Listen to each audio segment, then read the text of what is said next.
আসসালামু আলাইকুম। আজকে একটা ব্যতিক্রম কথা বলার জন্য আপনাদের কাছে চলে আসলাম। দেখেন, একটা পুরুষ সে যে হাসে সেটাও অন্যের জন্য। কি অদ্ভুত কথা, তাই না? একজন মানুষ হাসে সেটাও অন্যের জন্য, কাঁদে সেটাও অন্যের জন্য, পরিশ্রম করে সেটাও অন্যের জন্য। পুরুষের আসলে নিজের বলতে কিছু নাই।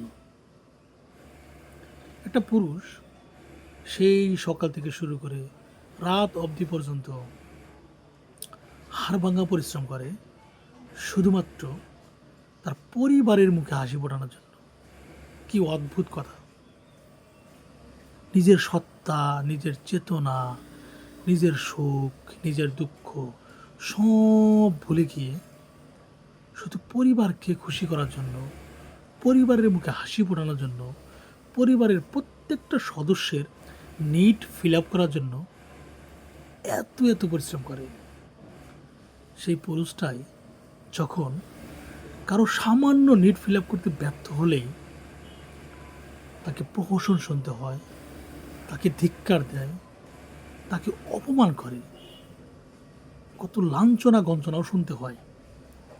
আসলে পুরুষের জীবনটাই মনে হয় এমন, যতক্ষণ নিড ফিল আপ করতে পারবে ততক্ষণ তুমি বেস্ট, সবচেয়ে ভালো এবং সবচেয়ে মর্যাদাপূর্ণ পুরুষ। একটু ব্যতিক্রম হলেই তোমার নাম নিশানা একদম ধূলিসাৎ হয়ে যাবে। একটা পুরুষ কাঁদে হাসে সব অন্যের জন্য। তাই প্রতিটা পরিবারের উচিত একটা পুরুষের যখন একটু খারাপ সময় যায়, একটু দুঃসময় যায়, তার পাশে থাকা, তাকে সাপোর্ট দেয়া। কেননা একটা পুরুষ সাহায্য চায় না, সহানুভূতি চায়, একটু পাশে থাকতে চায়।